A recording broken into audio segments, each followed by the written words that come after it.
Hello there and welcome to Gloomhaven Early Access. Want to just do a quick overview of how to play the game. I remember at the start when I just looked at the game I went, what the hell do I do here? Because it's not necessarily obvious. And I read the how to play and it still didn't necessarily click in my head exactly how to play. And I did see one video that kind of covered it, but it wasn't actually complete and it didn't mention a few important things. And I'm absolutely certain I'll put this one up and there'll be 20 dozen of these things appear out of the woodwork that I didn't spot when I first searched. However, I'm just going to do a quick overview of how to play, not necessarily well, but how to play Gloomhaven Early Access. It's the same as the board game. So you have a card, Overwhelming Assault. Number 1 is the name. The number 3 is the top action and the bottom action. Number 4 is the default action, sort of left and right, the equivalent of the top action and the bottom action. So it's generally an attack and a move. And then the number 2 is the initiative order. The lower the number goes first. However, you pick 2 cards for each character. The lowest initiative number will determine who goes first. But it will not necessarily. But after that, it doesn't matter. You can pick either card. You don't play the cards in initiative order. You just play your 2 cards together. So the bad guys also get a card, and they get their own initiative orders. And it didn't immediately occur to me exactly how you should play the game. How this system worked when I was reading through the thing. I think the fact that everything is broken up into little sections and you can't just glance, sort of look back at the different bits and see what you missed, makes it a little bit harder. And I was kind of anxious to run into the game, so it took me a while to figure out how to play the game. And it is a hard game. The big danger is that you run out. The temptation is to use the major powers of the cards. If you use the major powers of the cards, then the cards are burned and you don't recover them when you do a recovery. So there's 2 modes to the game. There's the adventure mode, which tells you the overall objective of the campaign that you're in, which is to go to Ashenbound Retreat and round up some dude. And the immediate adventure that you're on. So you go back to your home base, which is something like Waymeet or Waypoint or... Hang on a second, we'll see it in a moment. Wayward. And you have a choice of 3 paths from Wayward, and basically there are different levels of difficulty. So the green's easy, the red's hard, and the yellowish is in between. We picked the easy one because the first time I did it, I chose a party that didn't have a lot of cards. So the easier the party, the creatures that have the most cards are the easiest to play. And I would advise going with them at the start. This crowd isn't necessarily the easiest crowd, the Cragheart and Brute, but it is one of the easier combos to play. So these are the Brute's cards at the start. You pick 2. You then switch over to the Cragheart and you pick 2. The bad guys pick a card and that gives their initiative order. So there's 2 classes of bad guys. They're going to get a card each. So here we have the cards, the numbers in the middle of the initiative orders, that's also on the side. The little bar beside it are extras. So the boot means that I can actually add movement once per long rest, essentially, to the brute. And the fist symbol there means that I can add a +2 damage to the attack on on one attack. For the Cragheart. So I've picked 2 cards for each. I haven't picked 2 cards for the Cragheart yet. So I picked 2 cards, and once I have 2 cards picked on each side, you're basically asked to confirm this, and it's turn-based, so you have loads of time. You can count your hexes and work out exactly what it is you want to do. But I think it really takes time to get used to the cards and get the most out of the game. There's a lot of replayability even on the same scenarios. Even if nothing actually changed in the scenarios, there would be a lot of replayability in this game. So the bad guys have moved first and they've done some damage, and I have the choice of burning a card or receiving the damage directly. You, as far as I can make out, always receive the damage if you can possibly do it. Because if it doesn't kill your character, basically. Because burning cards reduces the number of turns you got in the dungeon.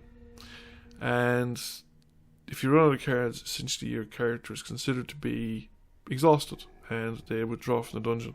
And then you're only left with the other party member. And of course he will then burn through cards faster as well. Now,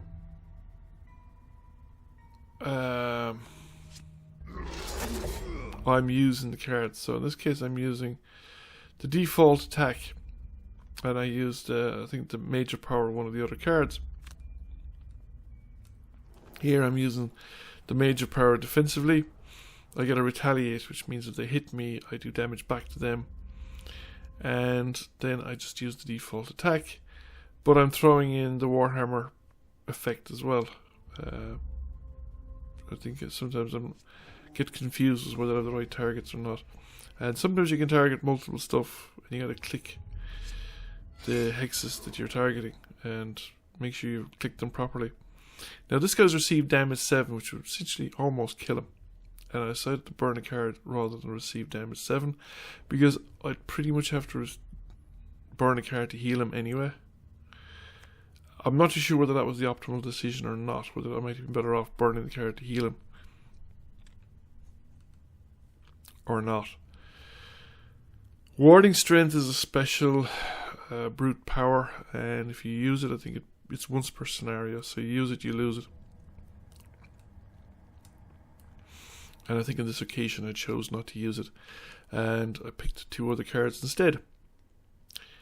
So we're just waiting here for me to decide what cards I wanted to pick, and there's various different things you can do. Initially I was just picking them so that I'd have one on the lowest initiative. That way I could be reasonably sure of going first and try and do as much damage to the enemies as possible. But I was also trying to pick a card that would give me the option of doing damage to multiple enemies, so that if they were configured the right way I could actually do that. But mostly I would be thinking of using the default actions, because the first time I played through this I actually used the major actions nearly all the time and ran out of actions. You have to kill all the enemies in the scenario to win. And you also need cards to move. And sometimes you're not going to necessarily move the units. So I make a mistake here, for instance. I make a move 3, I pick the major action to move, but I'm only actually moving 2. Now you can move through an enemy space, but now I'm not sure if the default move would allow me to move through the enemy space. But I only moved 2, and I have a feeling that I think you can move through friendly spaces anyway. I could have moved default move 2 and used the boots to get me an extra movement, and that would have worked just as well, and I wouldn't have burned a card. So I'm now going to make the default attack and get rid of this guy. So that is the end of the Crackheart's turn, and I think that's the end of my round. Yes, the brute goes first, and then they make their moves. They do damage. He gets the retaliation in. Again, some more damage on the brute, and he has his own effects, and then he takes no damage from the archer. End of round. So now I'm going to skip to the end, because it just repeats like that. It keeps going, you run out of cards, you can then choose to take a short rest or a long rest. As far as I can tell, the only difference between a short rest and a long rest is that a long rest gives you healing and you lose a turn. Well, actually there are a couple more differences. Right, if you take a long rest, which is what I was doing most of the time in this particular adventure, and I will give the whole playthrough later on, or in a future video. But if you take the long rest, you get to choose what card you burn. So here I've taken a long rest for the brute, but I haven't taken any rest for the Crackheart, because he had some cards and I decided to pick up some loot. So if you take a long rest, you choose what card to burn, your initiative goes to 99, so you're going to be last in the turn, and you are going to heal 2 points. But if there are enemies in the room, so you're taking a long rest in combat, they will get their action while your character is long resting. As far as I know, if you take the short rest, and this is something I'd have to try out, but just from reading on it, my understanding is, I could be wrong here, that if you take the short rest, you don't lose the turn. You basically take the short rest. Your character gains the benefit of the rest, but you burn a random card. You have a once-off refusal. You could take hit points of damage and then burn another random card. Not that one, but you've no choice about the second card. And then you pick 2 cards and off you go. Now, I could be wrong about the long rest, but that's essentially the turn. So you pick 2 cards, you do your actions. That determines your actions for the turn, or determines your possible actions for the turn. Mostly you'll be playing default actions because you want to get the cards back at the end of the turn, and then occasionally when the situation you feel warrants it, you're going to spend the card basically to get the major action out of the card, and you keep going to run out of cards. When you run out of cards, you do a rest to recover the cards that you've spent, that you can recover, and then you keep going to the end of the scenario, and hopefully you haven't burned all the cards before the scenario ends. And that's it. Thank you for watching. I hope you enjoyed the video and found it interesting. If you did, please give it a like and a share. If you have not already done so, please subscribe to the channel. I will catch you all again soon. Bye for now.